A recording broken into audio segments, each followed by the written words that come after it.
Welcome to the Time Has Come podcast. My name is Graham Wardle, and today we're going on an adventure. This is a special episode with Pioneer Pauly. He is the mastermind behind searching for gold, finding gold, and what he calls sniping for gold. And I love it. I had a lot of fun with him. We actually went out into some rivers, found some gold in this episode, and then sat down afterwards and had a great conversation. So if you're just listening, you'll still enjoy the episode. But to get the full experience, please head on over to YouTube or timehascome.com so you can enjoy our visual experience as well. So, the time has come to welcome Pioneer Pauly to the show. Welcome to the Time Has Come podcast. My name is Graham Wardle, and today we have a very special episode for you. I am going to be teaming up with my friend Pioneer Pauly. How's it going? Good, man. Good to see you. Thanks for coming. Thank you. I'm super excited. Look at this. Thank you. This is great. Thank you. I did this all for you. Awesome, man. So tell everybody what we're going to be doing today. So today we'll be looking for gold nuggets in the river, also known as gold sniping. Gold sniping. So what is that? We have some guns or something? What are we doing? That's what people think, but what we're doing is actually just sniping the bedrock, looking for little pieces of gold, and that's done with wearing your wetsuit, swimming around, and just enjoying the sunlight. So. Okay, great. I'm excited. Do you think we'll actually find some gold? I think we're going to find some gold. Find some gold. Let's get to it. Come on. Let's do it. All right, Pauly. So, how did you get started gold panning? Like, why? What inspired this? It's a funny story. So I had a lot of depression, PTSD, and all these other issues in my life, and I couldn't keep a job ever. I just could not keep one. So one day I just kind of gave up. Whatever, I'm just gonna go do whatever I want. And at the time, my cousin Kenny would always invite me to go do these things outdoors. And because I had a panic disorder, I couldn't even leave my house. So I was always scared, I was always depressed, so I always had these issues. But at the time I wanted to do whatever I wanted to do, he invited me to go gold panning. And a few times previously, I just refused to, because I'm like, why would you go gold panning? Yeah. It's ridiculous, it's an old-fashioned thing to do. Gold rush guys, they got all the gold, there's no reason for it. Yeah. So trust me, you're gonna love it, let's go. So he took me to Souk River, where we're going today, to do some gold panning. And then within the first hour or so, I found my first little piece of gold. And from there I was hooked. I couldn't believe I was finding gold. I thought it was amazing. And then it sort of just took over. Like I love to film, I love to make videos. So I decided to film it and see where it goes. And then all of a sudden it kind of just took off, and now I call myself a professional, and here we are today. And you go to gold conventions, you do different meet and greets with people too. People recognize you, they know you from all over the world. Yeah, it's wild. It's really cool. It's me having all those issues growing up, not confident, depressed, you know, and to make these videos and then eventually just go to a show and find people that are, you know, you're changing their lives. They're excited to see you, and they're excited to meet you, and you're like, wait, what? I did this? Yeah. I'm impacting your life? Like, all I'm doing is doing something what I want to do. And it kind of just took off. But took off, man. That's amazing. So did your panic attacks and your anxiety, did it clear up that day? Was it a process? It was a little bit of a process. Yeah. It took some time. It didn't just fix itself overnight. Yeah. You know, I had to do it day in and day out. I had to do breathing exercises. I had to take therapy. I was on medications. It kind of just took a while, but without those dark times, you can enjoy the good times, right? Enjoy the good times. So the gold almost acted as the catalyst. Finding gold was the catalyst. Exactly. To find yourself again, kind of way? Yeah, it's not about the gold. Like, not about the gold, I don't sell the gold. I don't do anything that. It's about going out. And now that I make videos, it's about helping other people and showing other people with anxiety and depression that, you know, there is a life for you still. You can still get out there and find something you love to do, no matter what it is. Amen. So being outdoors, being on an adventure, exploring, got you kind of outside your comfort zone. Yes. And over that depression, over that anxiety. Exactly. So I can now apply that method, let's say, to other aspects of my life. You know, going socializing with people, and, you know, taking different job opportunities, right? But yeah, it's just getting out of your comfort zone. Your life begins outside your comfort zone, and I fortunately learned that through gold panning. Through gold panning, awesome. And what did your parents think about this? What did your dad say when you said, you know what, Dad, I'm going to start gold panning? My dad, you know, the typical dad outlook on it was all, you know, you're going to have to get a real job, you're going to have to do this, and I don't blame him, because, like, what kind of job is gold panning? It's unheard of, right? But you really make videos and help people get outside. Yeah. When my family says, like, I'm going gold panning, they don't really know that I'm scuba diving. I'm hiking, I'm doing big trails, I'm traveling over the world, and I'm making content. It's not necessarily just using a gold pan. It's all the other things in between. It's the lifestyle. It is the lifestyle. Yeah, absolutely. Experiencing. That's what I love about your videos. You include drone shots, you include having fun, talking with your friends. It's always about the experience and the camaraderie amongst the people too that you hang out with as well. Exactly. It's a huge family, a big community that developed over time, and I wouldn't have it any other way. That's awesome, dude. You've also told me about getting claims. So this is something that, maybe some people are familiar with. You get a gold claim on a land. Yep. So what is that like? Do you go to an office to get that? There is. How do you do that? In BC, you need something that's called an FMC. It's called a Free Miner Certificate. Okay. Once you have that, you're now legal and in the system where you can get access to a website called Mineral Titles Online, which is called the MTO website. And once you're on this website, you can go look at the map, and there's a variety of different claims on it, and you're able to stake a claim in spots that aren't already claimed. Okay. If they're already claimed, you gotta do the research, find the contacts, and try to figure out who owns it and buy it through them. It's a bit of a process, but for that reason, because it takes me away from finding gold, I hire somebody else to do that work for me. Perfect. Yeah. Okay. So you can do this process, and is anybody open to this, or is this like It's anybody can do it. Yeah, anybody can do it? Anybody can do it. Wow, man. Okay, you so should do it. I'm thinking that's what I'm thinking about. I'm gonna pan for some gold. But you said to yourself, it's more about the videos, it's more about getting outside. The gold's a bonus. It is a bonus. Is it like a big portion of your income, or? The gold, I've never sold a single piece of gold. Fortunately, I don't have to. What the income for me now is, making the videos, you get those stupid ads on videos, right? Yeah. I get a profit from that on YouTube, Facebook, Instagram. Right. And then if people are really liking the fan and the show, they'll buy my merchandise, Patreon, there's all these streams that it can access, right? Additional stuff, yeah. And that's not something I had in mind when I started. And that's something very important that everybody should know. Yeah. Don't become a YouTuber strictly for the monetary value. Do something because you want to do it. Yes. And then the money comes after. Amen. Yeah. Now, have you ever thought about making like a Pioneer Pauly minted coin? I have thought of something similar. Something like that? Something with fangs, like a little vampire thing or something. I've even thought of making my own equipment, my own starter pack for people who are just beginning. Yeah. My own wetsuits.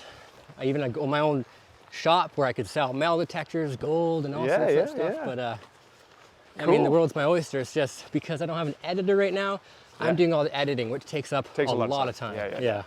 Okay. How about, I know I met a guy in North Carolina who did a lot of searching for gold and metal detecting. And he does retreats and events for young families to come together with their kids, or their father-son kind of thing. Okay. Have you ever done anything like that, or thought about hosting gold searching parties? Where we met up this morning, Yeah. I own that gold claim, the whole river piece right there. Oh, really? So I was thinking of even setting up something there. I would charge people to bring their kids and come over, and I would teach them how to pan and do that. Yeah. But again, it's all about time, and I just Logistics of organizing. exactly. Yeah. But you'll see when you find gold today, you'll be hooked. Yeah, it's gonna be good. We're almost here. This is basically where we're starting. Awesome. So we are here. We are here. Okay, so this is the spot. This is the spot. And is this, do we got a name for this spot? I call it the island spot. The island, okay. Yeah. Because it's on an island? Because it's, well, if you look at it, it is on an island. It sits in the center of the river. Oh, okay. And in the winter, it's invisible. In the summertime, obviously, it's a lot of places to go. Yeah. And it's popular. You can see some people panning over there. Oh, yeah. Some suntanners. What else? Some animals, bears, cougars. But Really? most We got some wildlife here too? Yeah. Yeah, you'll see there's sharks in the water, gold. You're gonna love it, man. We got everything. We have everything.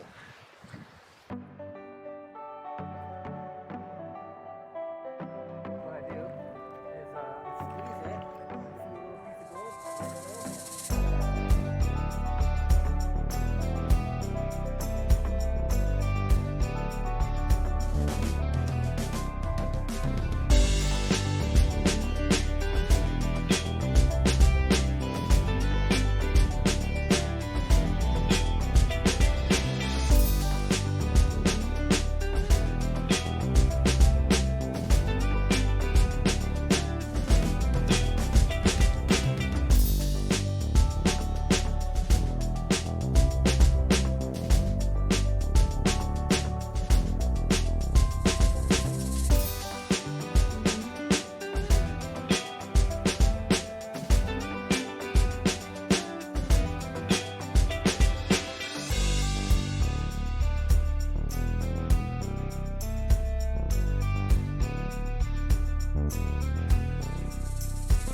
in a new area, I'm gonna have to excavate everything out of the way. I can still see some patches of bedrock, but I want a clean slate. So I'm gonna move those boulders, move those gravels, so I have a clean slate, fan all the light standoff, and hopefully we'll have some cracks with gravel in it that we can get out and find some gold.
Awesome, Pauly. That was great.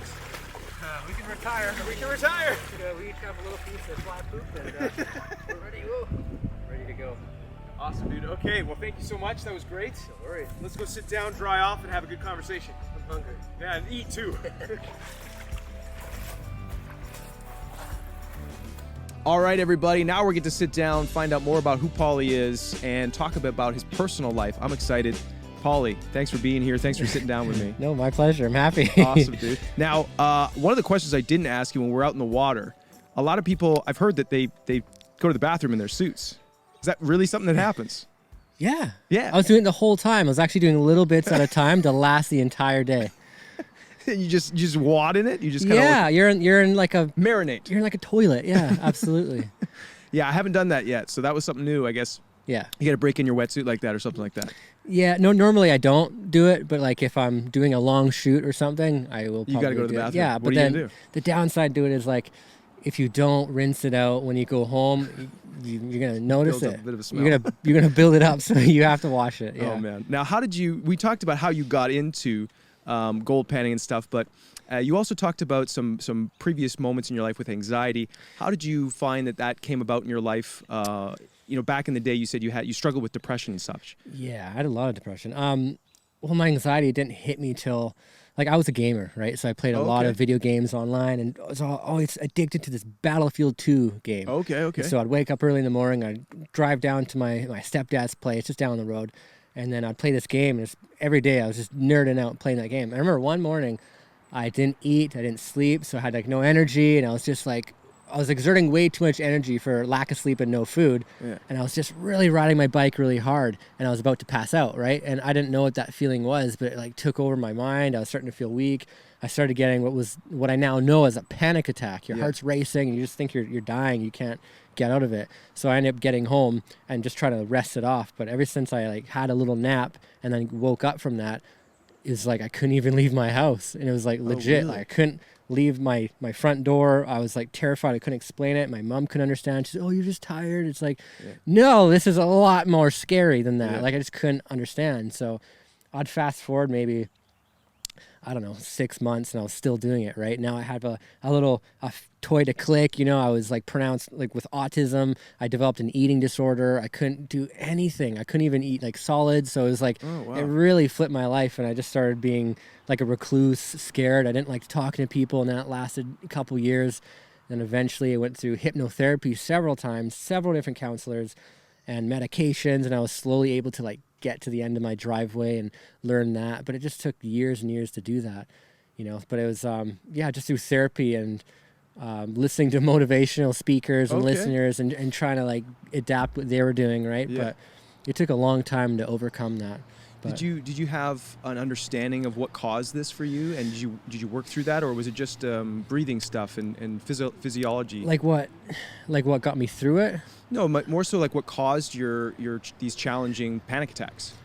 Apparently my mom used to get them and my dad used to get them. So I think it's something to do with an imbalance in the brain. Yeah. I don't know what that imbalance is, whether it's like, don't quote me on this, like serotonin or dopamine. There's Right. Something I like do that. have like ADHD and all that sort of stuff. Not that might be related, but it might not be. But I know a portion of it was passed on to me, and yeah, and the rest I'm not really even sure, right? And I still have anxiety. I still get panic attacks, but it's nowhere near as it used to be. Like now I can travel on my own. I can do this crazy thing, but it's not like one day I just chose to do it. It was a lot of hard work to get there. Yeah. So I had a panic attack once while I was learning how to scuba dive, and Me too. Okay. Yeah. So I freaked out, and the first class I did, when it was in a pool, and I was fine. The second class I did it, and I had a panic attack, and I didn't know what was happening, and my heart started racing, and I couldn't control my body. Couldn't breathe. Was that second time? Was that in a pool or? Yeah, it was in a pool. Okay. Yeah, and I just shot up to the top, and the instructor said, "That's dangerous. You're not supposed to do that." Yeah. And I was like,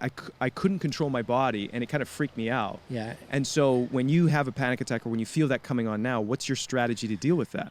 To now, it's mainly just breathe It's slow. just a breathing thing, yeah? Yeah, and the medication that I am on, it takes the edge off, right? So it's like if I'm about to feel panic, it kind of just stays right in here. It doesn't take me over the edge. Okay. It's taken a long time to find that medication, and it also could be placebo. I could still probably fall into an attack. In fact, the last time I had an attack, it was about last year when I just about drowned, and I got it all on camera, right? And what happened to me was I was just had a panic attack and you almost drowned. And almost drowned. Yeah. So I guess once I kind of explain how to find gold, I'll be able to get into exactly what I was doing, because it might not make sense if I jump into that story right away. But it's to do with that. It's to do with being tired and just like rushing to do it. Like the number one thing they teach you when you're diving, I don't know if you remember this, but it's, don't dive alone. Yeah. Right? And don't panic. I did both of those, right? And this is like miles and miles away from anybody's, but it was a very close call. Okay. And Well, so- we'll get to that, but let's then talk about Panning for Gold and how you do Yeah. that. Let's It's talk about the exciting. fun stuff. The good stuff But I first. really wanted to just kind of dive into that juicy stuff, because we touched on that on our walk down to find gold. Yeah. And I thought that was really important, because I think, in this podcast, the time has come. A lot of people watch this that are struggling with mental health. They're all struggling with fears and anxiety and depression. And I just really wanted to share your side of that too, because I think it's really important to show that somebody who has come through this, Yeah, and who has that's- overcome a lot of these things and find these strengths. So now you're gold panning. You have a great YouTube channel. You meet with Appreciate people all that. over the world. It's And exciting. Facebook and TikTok and all social media channels. Yeah, You're all it's over weird. the place. So talk to us about finding gold and this whole process. Okay, well, finding gold, it's really interesting. I mean, I can touch, I know we talked about it earlier on our walk, but I can kind of maybe get more into detail too. Like, I'd say like after my anxiety and my panic attacks and all that sort of stuff, while all this was happening, my cousin Kenny would be like, "Hey, do you want to go for lunch?" And I'm like, "No, I'll come up, I'm sick," or I'll come up with an excuse. I just didn't want to have a panic attack. Yeah. I wasn't scared of bears. I'm not scared of cougars, anything like that. I'm scared of having a panic attack, because with a panic attack, you can't escape it. It's in your head. You have to overcome it yourself, and it's very challenging. So he would ask me to go and do these cool things, and I always turn it down. But around the time of my life, like I would fast forward 4 or 5 years, I was starting to work part-time. I was actually getting to the out of the world. I was doing more things. I remember I just couldn't keep a job. I couldn't keep anything. Like you ask any one of my family members, I'd be like, I'd do dishes or something like that, and I just couldn't get through it. I remember kind of a funny story. My cousin got me like one of my first jobs as a dishwasher, and he was respected in the pub that he worked at, like the Boston Pizza, this place. Yeah. And he's like, "Yeah, my cousin, he's a great worker," and he said all this great stuff. And then I was working with him for a little while, and then I was like, "Yeah, you know what? I hate working. I'm pretty much gonna leave," right? But I'd always just come up with an excuse, like I'm sick or I'm tired. But it was the anxiety, right? I couldn't just stick it out. So one day I was like, "You know what? I'm really sick. I gotta go home. I feel nauseous." And, "Okay, you can go home, Paul." Again, I'll leave, and I'd be like, "Can I get a large nacho to go?" It's from Mom. And they're like, "Why would you?" And then like they let me go then and embarrassed him. And anyway, but yeah. So moving on, my cousin would always ask me to go do these things. And around the same time when I was leaving my work, and I just gave up. I'm like, you know what? I'm gonna do what all these people I look up to do, and they say you gotta do what you want to do, no matter what. If the world says no, you say yes. You have to go and do that. No matter what, just go and do it. Doesn't matter what the odds are. So I was like, you know what? I'm gonna go outside. I'm gonna go do something. I used to film looking for artifacts like around the same time, but I got in trouble because it's pretty illegal to do in BC. Oh, really? So that was like another issue. So I'm like, okay, I don't know what I'm gonna do, but at the same time, my cousin's like, hey, do you want to go panning? I'm like, no, gold panning. That's so silly. That's such an old-fashioned thing to do. Go. Who does that? You know, it's not the 40s, you know. But I said, yeah. Eventually, I said yes, and I go with them along the Souk River where we went, just a little further up the river. Yeah.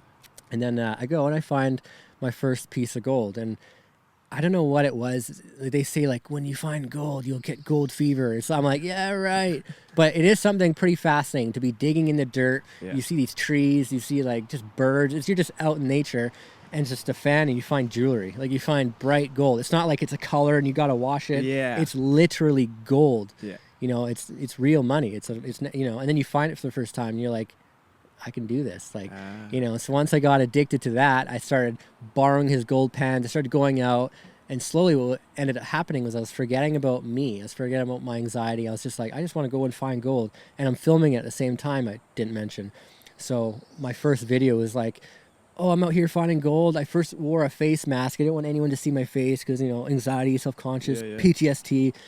And people wanted to see my face. And it was kind of like, developed this mystery, and I was like, now I have an audience. I have people who want to watch me. So took the mask off, put on a toque, and then I just started rolling with that, and it started to take off. And I was like, wow, like this is pretty cool. Outside of negative comments, you'd get really good ones that say like, hey, I'm disabled. I have no legs. I'm in a wheelchair. I would love to do what you're doing, and I live vicariously through you, through your videos. And I'm like, wow. Me? Wow, dude. Like eating disorder, Paul? Like I couldn't keep a job, Paul? Like the same guy. And these guys are like, waiting for the day when I make a video. I'm like, yeah, that's cool. And then I just kept doing that. And it's like, you fast forward 4 or 5 years and I'm still doing it. But now I've developed, you know, all these other skills to how to find it. It's not just panning for gold. I've learned in the gold rush, they pan for gold, but back then they didn't have wetsuits. They didn't really want to get in the water because you got to light a fire if you want to be warm. Right. You want to be productive. But with that being said, when I got into my wetsuit for the first time to look, I was finding lots of gold because I'm going to places where people can't reach. You know, and fast forward a bit, I got my scuba diving certificate so I can go to 20, 30 feet where nobody's seen it, right? So then I'm pulling out nuggets and finding old artifacts, and I'm like, people are going to love this. So I started filming that, and that's what kind of started my niche. Like I'm a weird, authentic, vampire-looking, gold-seeking mermaid, you know? It's strange how it all started, but it all just started, honestly, from giving up and just doing what I wanted to do. And at that very moment, it was just to get outside and look around, and luckily gold panning was in front of me. So. And it was also like like we were talking just before we rolled the cameras here, getting outside your comfort zone, a leap of faith. You have to. You have to have that faith. And it doesn't matter what it is. A lot of people, I won't say I'm religious, and I won't really touch base into that, but you have to have, I'd say, faith in something. And a lot of people use the word faith, they contribute that to religion, and I don't. You could have faith in a rock, and this is only my opinion. You can have a faith in a rock, but the whole idea is that you're putting on trust and faith, right, onto something else greater than yourself. And when you give that trust, you let it go, and psychologically, you've forgotten about it. You're letting it go do its thing, right? So it's very important to have some sort of faith, some sort of believe in something, right? And I think that's a big. So when you did that, when you followed this call to go and down this path, what did you have faith in? What were you sort of leaning into? I sort of had faith in, I don't know I never knew what to call it, but I just called it the universe. Okay. Just the universe. Yeah. Like, for example, I'll wake up on most mornings, 5 a.m., and I'll sit, like, no matter what, like, even if I want to sleep in, I try to avoid that instant gratification. I just want to sleep in, you know, but it's like, I just want to wake up at 5 because I said so. Because, like, I feel like the more you discipline yourself in doing these little rituals, the time where you're gonna need to be disciplined, you're like, oh, I've got this. I have trust, I have faith. You can start with like, I'm gonna brush my teeth every day, and then you get like, you do that, and you might fail a few times, but that's a small goal to do, but that can be a big goal down the future. You just got to build that trust. So I love that. That was something I learned years ago at a course that I was doing, and they talked about the power of your word. So if you say you're going to wake up at 5 a.m. and you wake up at 5 a.m., it's almost like you're like a Street Fighter character. You increase their health bar or whatever. It's like you gain more power if your word. You start to validate and trust yourself, your word. And And then when it comes time to saying like, I'm going to go do this big trip around the world or do this thing, it's like, well, I do all these other things. Yeah. And I always follow what I say I'm going to do. And that doesn't mean that their plans don't change and you can rearrange that, but it's not that you're chickening out or you're kind of like, oh, I'm too lazy or I feel like, oh, whatever else. So it's like the power of honoring your word with yourself and other people. Yes. And what I found too is most people that I know who've quit smoking, they quit instantly. It's not like I'm going to plan to quit. Yeah. You got to literally decide to quit. And there's a big difference between planning to quit and deciding to quit. Like a near-death experience, that makes people make decisions, unfortunately, right? But that's the power of your word. Like you decide to do it. You commit to it. Yeah. And you only commit once. You know, it's a word, but if you feel it and you believe it, you literally only commit once, right? Yeah. And I like what you said about starting small. And I think that's what I learned too, is that if you keep your commitments on the small things, like waking up in the morning, brushing your teeth before you go to bed, phoning that person back that you said you were going to phone back, and working out if you got to go to the gym. So these little things that you keep your word with build into bigger things, and then you have more and more integrity with yourself, more and more power, so that when you do show up in the world or you do have a big opportunity to show up, you're like, I can do this. I know I can because I've built that confidence. You've done that, right? And it's just like, one day I'm going to be a multi-millionaire. It's like a lot of people, and even your mind, you'll be like, even you can't even say it without like hesitating because like you don't have that trust. But if you can build like, I'm going to make $100 today, you can do it. Yes. You knock on someone's door, hey, I'm going to clean your gutters. I'm going to do this. I'm going to do this for $20. They goes, no, I'll give you $50. Okay. You do it. You go to the next door, like you can do it. But people just stop themselves. They think they must have A before B. But they're like, if you just let all that stuff go aside, you can have it almost now. Like another thing I like to think about is if there's something, I'll go a little bit deep here for a sec. Let's do it. If there's something I want in the future, let's say like I want this car. Because I'm a car lover, like this Lamborghini, I really want it, right? Which kind of Lamborghini do you want? Gallardo. Okay. I got a friend who has one, and I'm like very close to buying this thing, but I know I need a house. This is what takes discipline. Yeah. Right? But anyway, like, so let's say you want this vehicle, right? You have to know that, like, the way for you to trust and have faith, and like a big thing of getting something is believing you can do it. Yes. For example, people say you must see it to believe it, and that's pretty stupid. Like, if you must see things before you believe it, there would be no planes, there'd be no cars, there'd be no phones.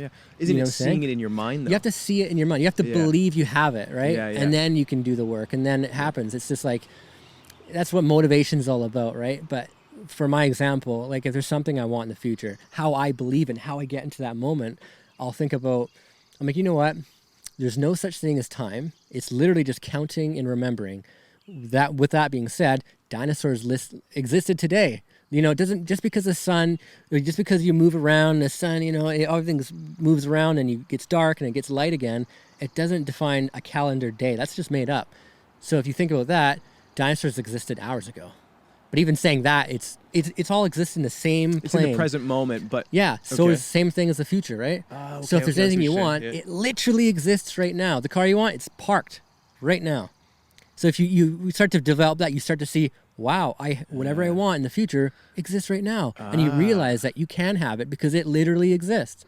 And then you get on that right vibration, that right frequency of having it now, and that's maybe all you need. That's how I do that. And another way other people feel like if they want something is gratitude. You know, that's the thing I was going to say. I wake up 5 in the morning, I go down, I do a little bit of my breathing exercises, I skip a few rocks, and I think about what I'm grateful for. And it can be as simple as like, I woke up. You know, I have hands, I have feet, I have all these beautiful things. We live in Canada. We're pretty lucky. We live on an island on Canada. It's beautiful. We can go sniping for gold, skiing, skydiving, surfing in the same day. That's something to be proud of, right? So I start with all that list, and then I go, oh, and I have all these people following me and this, and it starts to be, you almost get emotional because you're like, wow, I got these acting roles. I have this podcast. It starts to really fit in, right? And then you're like, okay, now I feel really grateful. I'm grateful for everything I have. You know, and it just puts you on another frequency to be able to feel like you deserve something. And that gets you on the path to like actually start thinking of what your goals without having that thing in your mind saying, no, you can't do that. Can't do that. Yeah. Because I think everybody's experienced that when they have a goal or they have a desire that they want and they put it out there, but then there's that little hesitation, that little feeling of like, oh, I don't know if I can get it. And so you're saying stepping into gratitude for what you do have, where you are at your life, and then taking something small, like I'm going to take $100 today, and build that momentum and build that belief, so that when you do get to that point of saying, I want that new Lamborghini, that it just feels... You build that. You build that up. Yeah, and it's not always easy. There's going to be some hard times and such, right? But anybody can do it. It's I like love it, dude. anybody who you aspire to was born. Everyone has if you're a gamer, spawn point. Everyone spawns somewhere. You know what I'm saying? And it's like, it's just a matter of how you get there. And if you stick to A to B to C to D, that's exactly what you're going to get. Yeah. Like, for example, like when I joined the film industry, I'm like, I'm going to become an actor. I have no experience, but I just knew most acting stuff in my area was in Vancouver. So I'm like, hey, Nicole, that's my fiance. I'm going to move to Vancouver. And she goes, oh, when are you going to do that? I'm like, Monday. Like, I planned this, sorry. She's like, oh, okay. And she was supportive. And then I go to Vancouver and I'm like, I have nowhere to stay. And so I made a status on my Facebook. Luckily, I didn't know my cousin lives there. So I stood my cousin. Guess what her job was? She was an extra. So she was in the little industry, even though it's not, big acting. But she's in the industry. She's in the industry. So I did some extra work. I met some people in stunts. I did some stunts. I met some Wilmer Valderrama, I think his name, like Fez from the 70s show. Oh, cool. All this stuff within the year, right? Yeah. And if I said, oh, I must have A to B, C, if I listened to everyone say, oh, it's competitive, it's challenging, it's hard, it's, it's all this sort of stuff, I would have just followed that path and stuck in that box. Yes. Because I just did what I wanted to do no matter what, it worked out. A lot of the times we get stuck in those false stories or those belief systems, those narratives, like you said. I got to go A to B to C. It's a paradigm shift. Totally. Yeah, absolutely. And it's like getting out of that. I think gratitude is one of the best ways to snap yourself out of that. Yeah. Because when you're in those stories of like, I have to do A, it's really hard, and everybody says this, you feel small, you feel contracted, and you feel lower and down and hard. And that is really hard to shift out of and just kind of be like, well, I'm going to go move to Vancouver anyways. It's like, no, you got to get into that gratitude state. Yeah. Feel good about your life, maybe get some exercise, and then you can feel like, oh yeah, I'm just going to go there. Yeah. And I'm going to snap out of it. I'm just going to do it. And then just do it. Yeah. Because just by doing it, you're doing most of the work that everyone else won't do. Yes. You know what I'm saying? But it's that's great, man. Yeah, it's taken a long time to develop those things. And like another thing I was going to say is at that first sign of doubt, like when you say like, I want to do this, like, you just feel like I don't deserve that, or you feel like you have that doubt, you got to know that was passed on to you. And a lot of people know this, but it's passed on. Like, just like you learn language, you didn't choose to learn English, you picked it up, right? So when you're younger, let's say your paradigm is open, your brain's open, you believe. That's why people now, if you listen to motivational speakers or anything positive, they say, just be a child. You got to imagine everything again, right? Because that's what kids do. They imagine, they play it so realistic to them.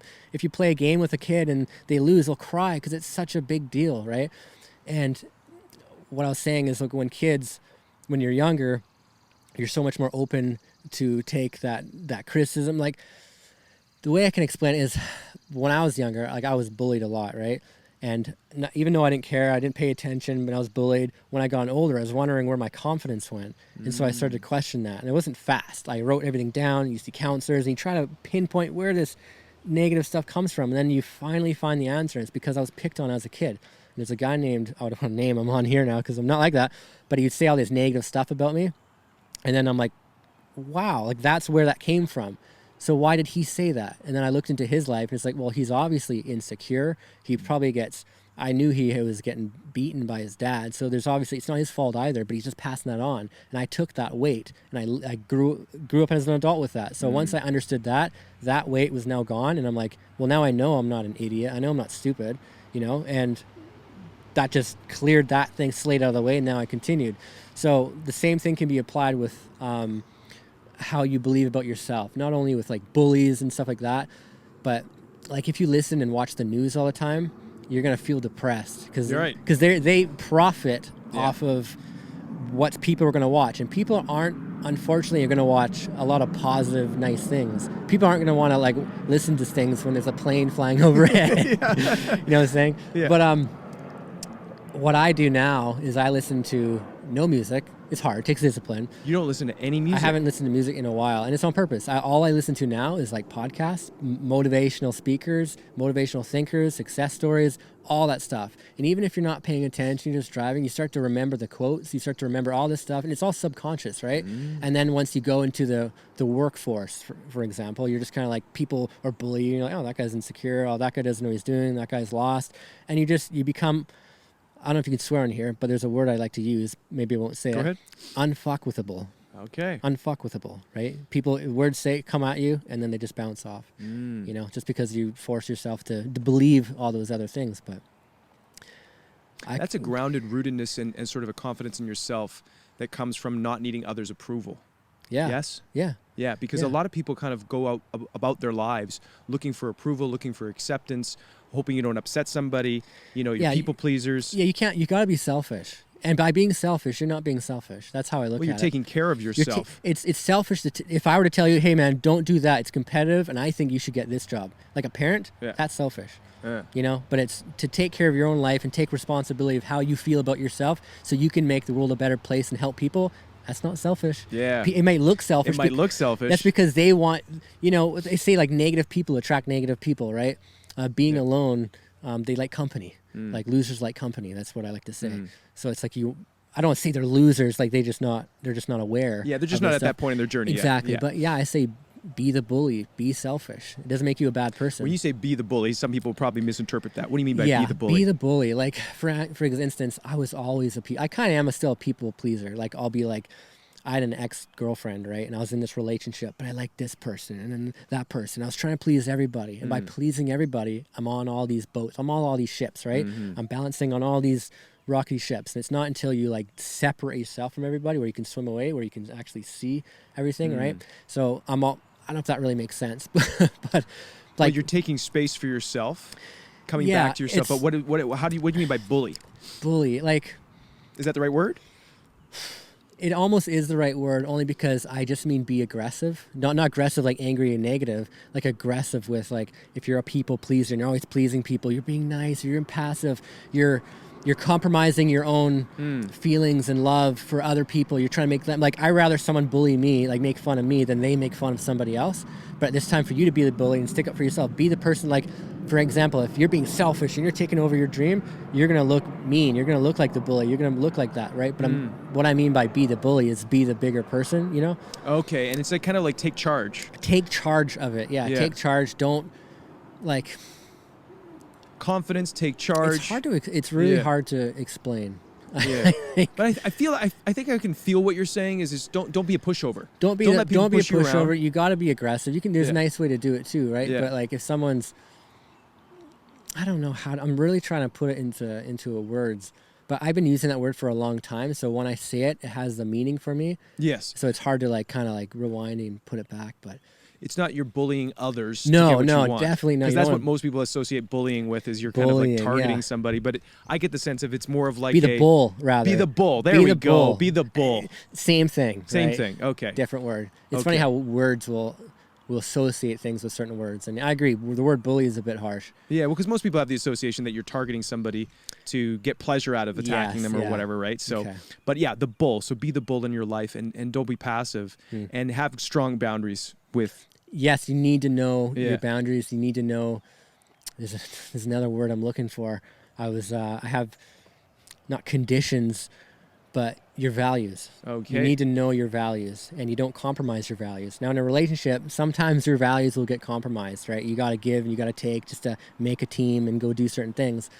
But you never want to, like, for instance, if you got a really good job and you're like really excited for it and you're excited to get paid like that, but the downside is it's like you might get verbally abused or it might look bad on your resume, but it's also a lot of money. It's like you got to balance. What do you like more, right? Totally. Same, yeah. What's some of your highest values? What's something my values is like honesty, right? Honesty. I used to be a compulsive liar, and it's because I guess I never felt accepted. I would like lie to my friends in elementary school and middle school. I have a rocket ship in my backyard. My dad's a fighter. I'm this, I'm that, and then they'd come over and I'd be like, "Yeah, you sold it. I kind of forgot about." Like I would just always run into these stupid things, and like a lie would cover up another lie, and it comes another lie, and then they all meet up, and you're like, "It's my fault," right? But so honesty is the one that I value. Friendships, you need boundaries. You need to love yourself before you love anybody else. You have to work on your passion. I mean, there's so many values. I have a book of values. I actually should have brought this thing and just feed it through. But who are some of the motivational speakers and different courses? Or you said you don't listen to music. You listen to a lot of people talking motivational stuff. So who are some of your favorite people you like to listen to? I like Les Brown. Oh, dude! I actually went to a convention in Vancouver, a motivational convention featuring Les Brown. No way. It was amazing, right? So we go there, we listen to these like motivational guys. They're just trying to sell us stuff. Everyone's buying books and everything's doing well. At the very end, look guys, Les Brown can't make it. He's this and that. I'm like, that was bullshit. that's bullshit. That was set up. He wasn't even going to come. And I was so mad. I wanted to yell out there, but like, yeah, that's the closest I've ever been to Les Brown. Oh, so you never got to see him? No, I never get to see him. Oh. No, it's so sad. But like, yeah, so Les Brown, I like Abraham Hicks. I haven't listened to her in a while. Yeah. She's another one. A guy I like to listen to, his name is Jocko Willink. He used to be a Navy SEAL. Yeah. I listen to a lot of his stuff. There's a few others. There's even like Warren Buffett. You know, there's a financial side of things, and there's other guys, but it's a big mix. Mix of speakers I like to listen to, but that's not great. one thing. My favorite Les Brown quote is, if you can look up, you can get up. Yes, mine's, if you shoot, what was it? Like if you shoot to the stars, or you shoot for the moon and you miss, you land amongst the stars. Yeah. But my favorite quote of all time is, your life begins outside of your comfort zone, right? I live by it. I love it. It's a little picture of a circle that says your comfort zone. Yeah. And then the big circle just outside of it says your life. Yeah. Right? You got to take those risks. You got to jump out and do that. I love that, dude. Well, let's rewind and share with everybody about your near-death experience that you were sharing earlier. Oh, boy. Yeah, because I've had a few of those as well, so I'm excited to kind of hear this from you and what happened for you. Well, I've almost died like several times, right? But this is the one that like really stuck.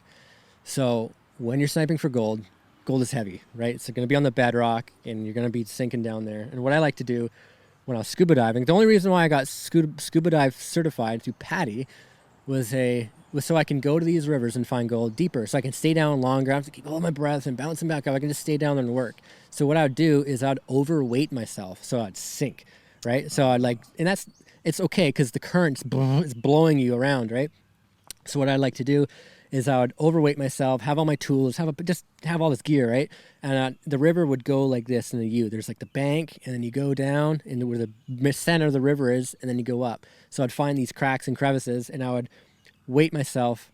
Oh, another thing I would do is I wouldn't wear flippers because they're just in the way, right? So I would just wear shoes or boots or even bare feet. And I'd go in, and I'd face upstream because the current's going over your head, and I'd crawl like this down into the center of the river, and the water's blowing. You can't stand up because you got pressure above you, right?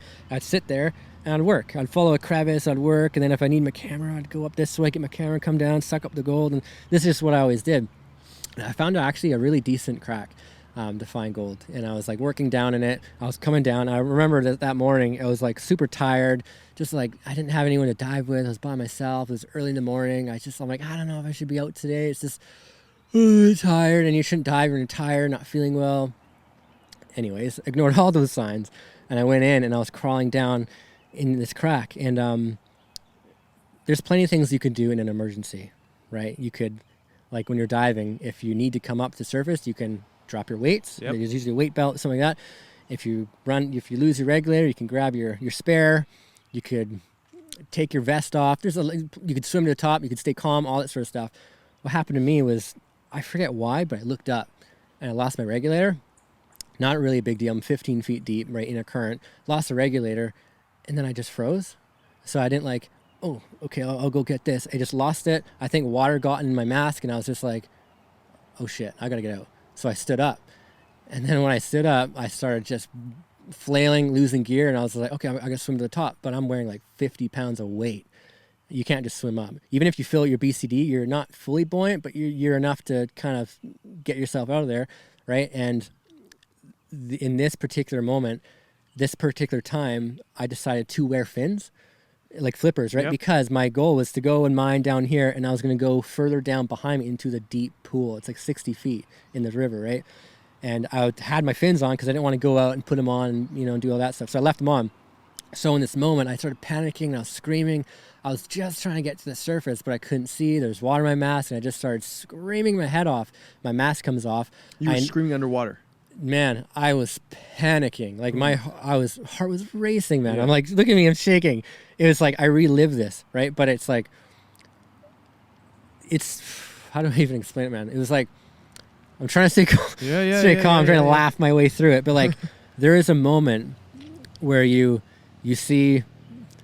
I'm trying not to cry, man.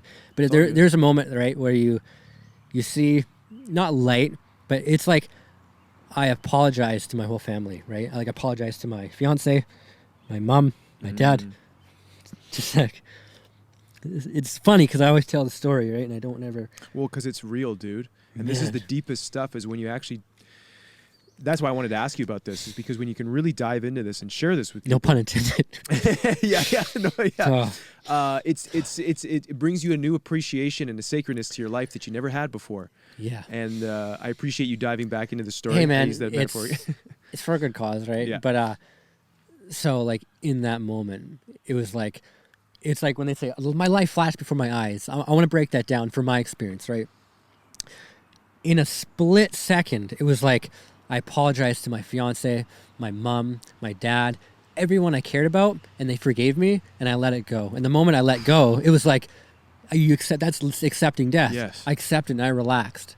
And what the most trippy thing is, I will never explain. It's like seeing an alien or something, right? I was so relaxed, but my body was screaming. I'm running. I've inhaled water. I'm like gagging. I'm trying to get out of here. And the only reason why I think I survived was my fins. I was wearing them, and I was able to propel myself to grab a little piece of bedrock that got myself out, right? So I get out, and I come out of it, and I start throwing up, just like... All the water? Holy fuck, yeah. Dry heaving, throwing up, crying, dropping my gear. And the weirdest thing, too, was after that, I dropped my gear off, I jumped right back in the water. No idea why. No idea. I wasn't like, oh, I deserve to die. Maybe, but I just jumped back in that water. I started treading water, and I'm like, holy fuck. It was just like, it was bright, scary. I'm like, I already accepted death, but I'm alive. I shouldn't be alive. I don't deserve any of this. This is wild. Wow, dude. So I go across the river. I hit record on my camera, and I'm sure I can play that clip for you here, right? And I'm crying, and I'm just talking to the audience because I'm in the middle of filming a YouTube video. I'm like, I don't know why I filmed it. And then I remember getting my stuff, and I remember getting my stuff. I left there, and I was just I had to hike out of this place, get in my car, drive through all these locked gates, drive home. And I remember later on, I ran into like some security lady up on that path, and one of my friends, Gareth. And he goes, hey, you look white as a ghost. Are you okay? I'm like, yeah, man, I'm fine. Just a little tired, a little sick. And I got home, and I just like laid in bed. And it wasn't until like weeks later, I started remembering more and more things. And I remember right before I technically drowned, right? I saw a piece of gold, and I sucked it up. So there was one piece of gold in my snuffer ball. Somehow I saved it. I kept it. And I have it in a little jar at home. Yeah. And I hate looking at this fucking thing. I hate seeing this little piece of gold. But it's like, was it worth it for that? It was probably smaller than what we found today, you know? And it was that one little piece of gold. So I kind of try to keep it as a reminder, like, your life is very, very valuable, right? And life is very unpredictable. And I could have lost it, everything like that. I was tired. You know, I wasn't feeling right, but I just wanted to make a video. I wanted to make other people happy. I wanted to do that, right? And even to this day, it's like, I can scuba dive. I've done it before in Florida. I can still do it, but I almost just like block it out completely. I haven't once seen therapy since this, and this is only like last year. So obviously it affects me, right? But since then, man, I can tell you that, like, if anyone in the audience is like struggling, it's like life is so, you're not like, because people die around you, you've never died, you develop this subconscious ego that you're tough. Like you are tough. Like we're all very malleable, but man, like Mother Nature, like it's very easy to kill yourself and to die, right? So it gives a life a whole new perspective. And again, since then, I'm able to like, I'm more goal-oriented. I don't really care what people think. I used to be so self-conscious of my teeth and how I look, but it's like, man, it's so small. No one's going to remember that. What they're going to remember is your impact and what you've created, right? And it's thanks, Pauly, for sharing that. Yeah, no worries, but it's powerful, dude. It's it's just any kind of again, like I've almost died rock climbing. It's on video too, but it wasn't traumatic. Than inhaling water, right? And I had to go to the hospital. They had to test me for dry drowning and all that sort of stuff, and I was fine. But yeah, it's what I find interesting about your story is that you apologize to your loved ones. It was just instant. It wasn't like it was just like they would hate me. Like they don't like when I had a motorcycle and I crashed on it, and they were just so upset. Not that like they're mad at me, but they're like, you could have died. Like you wiped out on a highway. Like there's so many more things that could have gone wrong, right? Or I'm rock climbing. They just don't like how I'm doing all these extreme things, skydiving and all this sort of stuff, right? So I guess, thinking, I don't know why, but I just remember, apologizing to everyone I cared about. but it was like an intimate apology, Yeah. and they forgave me and they moved on. It was so fast. Like it happened just like in a flash. It's almost like a chemical. It gets dropped in your head and you just realize, right? But ever since, I mean, I'm okay now, but it was like months and months after that, I just could not get happy for anything. I was not excited for, I'm like, no, I'm dead. I literally should have died. Like I should have died. I shouldn't be here. I cheated life. And I think that's what they call survivor's guilt. Like when paramedics do their best to save a life and then they don't survive. It's not their fault. It's actually, it's because the paramedic was there. They had a chance of surviving. They have to look at it like that, opposed to they caused the death or something silly, right? Yeah. But on that note, like I almost think everybody should experience, not to the degree I went through, but everyone should experience a close death experience. Now, don't plan that. I don't say don't plan this stupid thing, right? But I mean, it just gives life a whole new perspective, right? Yeah, I think touching the other side. I've talked about this in my own life, podcasts and stuff as well. Recognizing the sacredness of your life, and for you it was apologizing to your family, them forgiving you, and then surviving. For me it was like thinking, if I only had a year left to live, is this the life I'd want to be living? I thought I might have cancer. And it's the same way. And I call those healthy reminders. Yeah, they're healthy reminders. And I've said to people too, this only when you face death do you really find the sacredness and the appreciation for your life, because you realize how important it is. And when you've always had it, and you don't ever see death, or you don't even face it head on, real. Then it's easy to forget how how sacred and special it is. And it's probably important too, I would say, if you get the opportunity to travel to a third world country, puts life into perspective as well, right? Or go to like a jail, go to the ER, go do any of this stuff. A lot of people just take life for granted, and it's really easy to do that, especially when people are chasing dopamine. You're on your phone, Instagram all day long, seeing all these funny memes, and you turn off Instagram. Oh, look, Facebook, and by the time you're done Facebook, YouTube, and back to Instagram, you're working this 9 to 5. It's like it's really easy to do. I don't blame anybody for doing it. I get in the same way, but like it's taken almost dying to have the discipline to do and try to be the person that I want to become, right? Like doing this stuff, it's very difficult, not on anxiety side, but I mean, talking about death, it's like hard, but I know this is good for me, because not only I'm not holding it in, but I'm able to express, and hopefully it helps other people, right? Amen, dude. Amen. I appreciate that. No This second season of my podcast, I've really been exploring the theme of guidance. So the whole podcast is about getting outside your comfort zone. But this season, I really wanted to explore guidance in terms of what it means for individuals, whether you're religious or not. It's more about how do you decide what guides you in your life? How do you know what the next step is? It comes from a place of inspiration? Is it a place of connecting to the universe? How do you know Pauly's going in the right direction? That's a good one. A lot of the time, I just don't know if I am. A quote, I always try to remember things through quotes, but a big one for me would be that, like, I'm nowhere where I want to be, but I'm grateful I'm not where I used to be. So you have to remind yourself where you used to be. In my case, like, everyone has a spawn point. Everyone starts somewhere. And mine, like I was telling you earlier off camera, was that, like, I grew up in a pretty privileged house. I grew up with 2 sisters, 2 brothers, dad, stepdad, mom, stepmom. I got a big family, wealthy grandparents. So I always did well. But with that being said, I didn't learn lessons until later in life, and so I never really had I guess, what was the question again? I'm kind of guidance.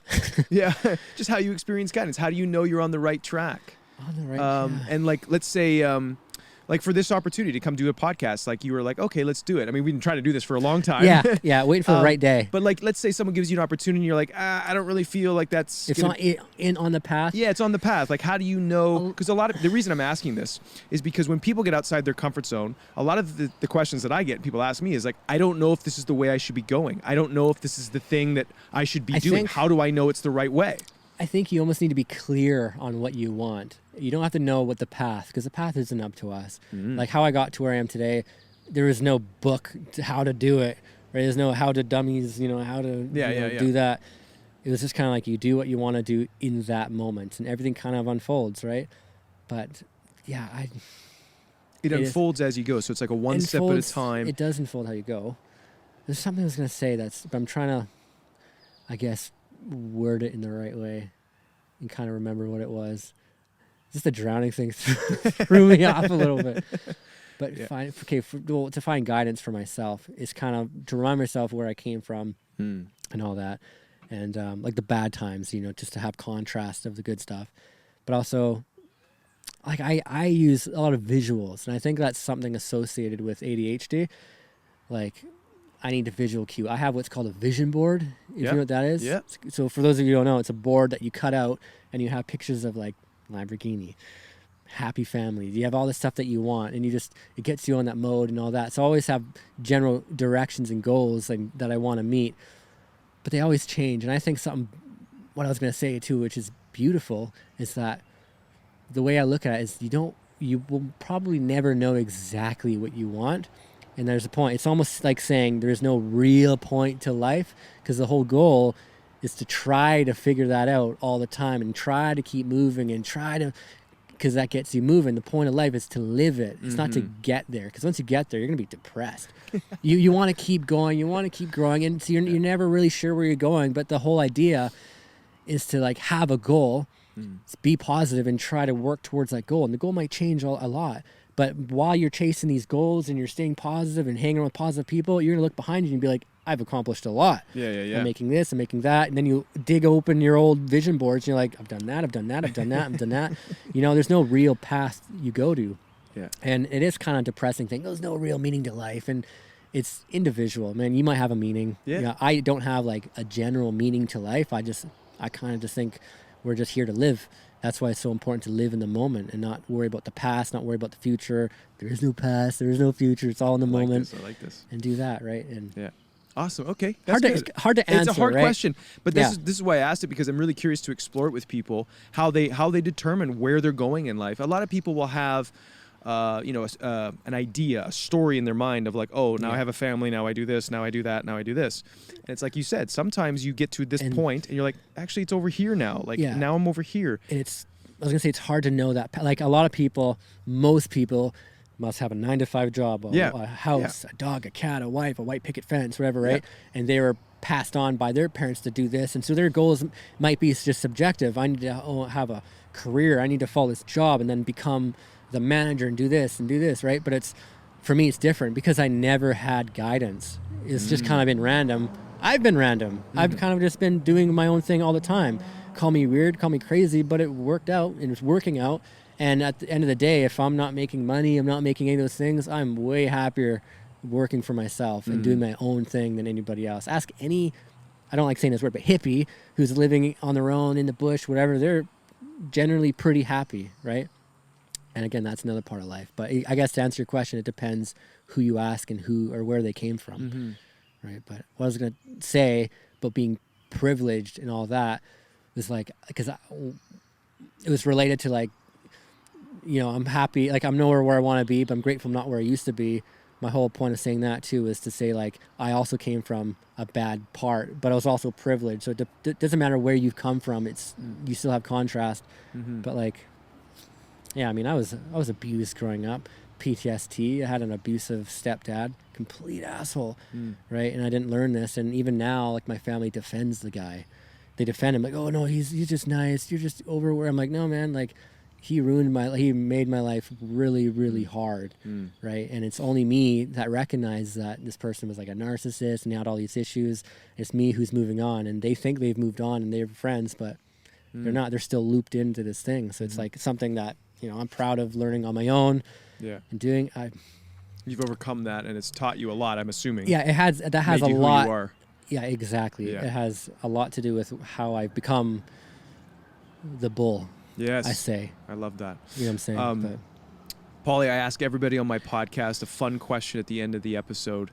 It's about a magic painting, and I came up with this question while I was on set, and we were just waiting for to set up the lights and the camera because it takes forever. Yeah. And we didn't have cell phones back then, so I was bored. I think some of the best creative ideas come when you're bored. And so I came up with this question, and it goes like this. If Pauly had in his house on the wall a magic painting, and anytime Pauly looked at this painting, he could feel any type of feeling that he wanted to feel to any degree that he wanted to feel it, what feeling would you choose and what would be on your painting? I love that. I would probably just say gratitude. There's a lot of feelings that I find that make me happy, but gratitude is the strongest one that makes me feel grounded and feel good and happy to where I am, because I take a lot of things for granted, like just personally. So I would say gratitude, and what would be on it would be, that's a good one. There's so many things that I like. Yeah. Or it could just be colors too. It could just Colors? be a sense of colors. Doesn't even have to be like a specific I don't know. I see picture. purple. I don't know Purple? why. Okay. I see the color purple. I would say my twin sister, maybe. Okay. My twin sister, for sure. My mom. So I'd just generalize it and say, I'd have family on there. Yeah. I would have even some stuff that I don't want on there, just to remind me, like, I'm trying to put this visually, but I remember this motivational speaker talking on stage. He wore a nice suit, nice everything, but he wore really old shoes that he wore in high school to remember where he came from. Oh. I thought that was kind of powerful. Yeah. So maybe up there I'd have like... Something like that? Yeah, I don't know what that would be. Yeah.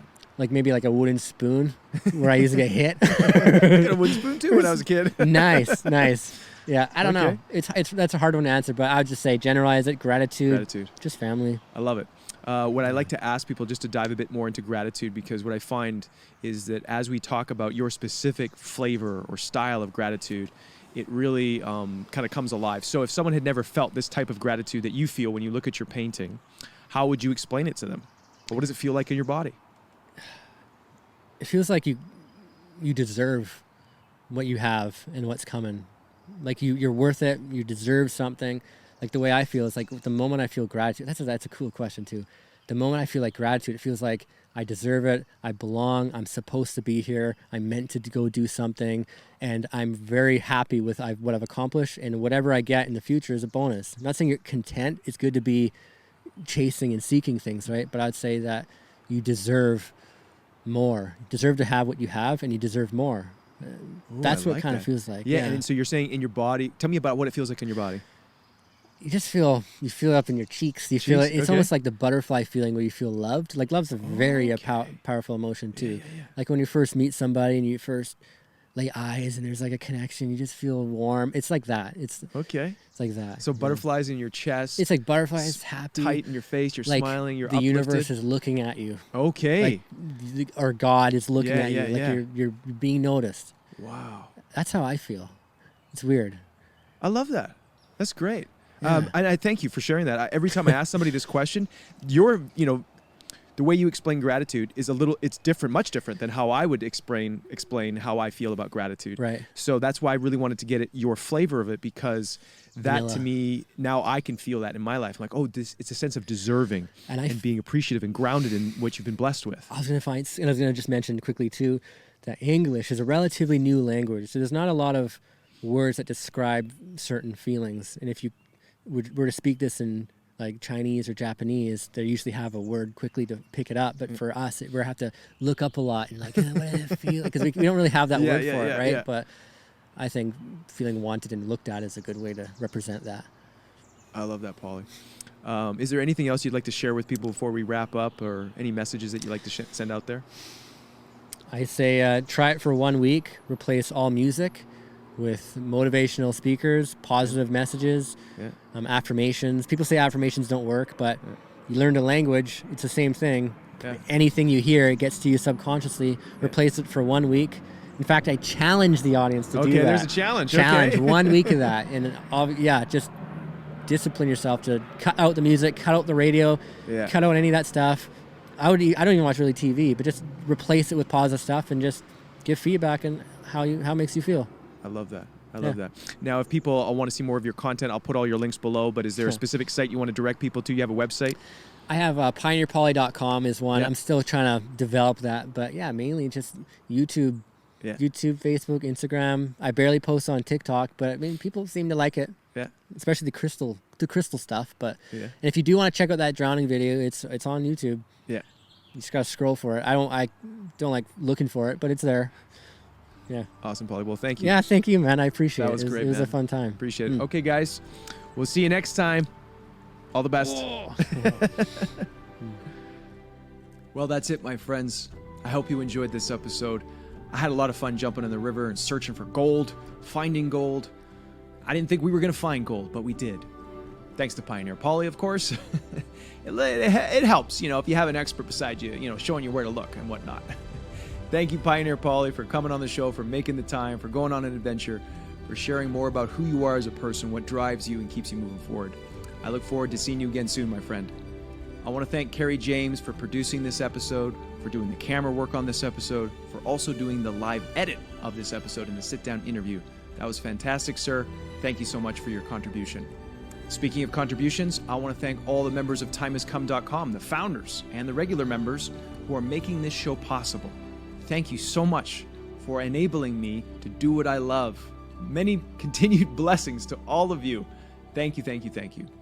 That's it, my friends. If you want to send me a text message and get live updates about what I'm up to on the road, you can send me a text message at 250-999-4163. You'll get an automated response, and then also you can be included in specific updates for whatever I got going on. It's all there when you text that number. So if you want to do that, do it. Beware of scammers, though, because there's lots of scammers. If you get a message from me, or you think it's me, on a social media account, and they're trying to tell you that I have a private chat, or that they're my assistant or management team, it's not me. Just ignore them, or block them, better yet. All the best, guys, and we'll see you next time. Cheers.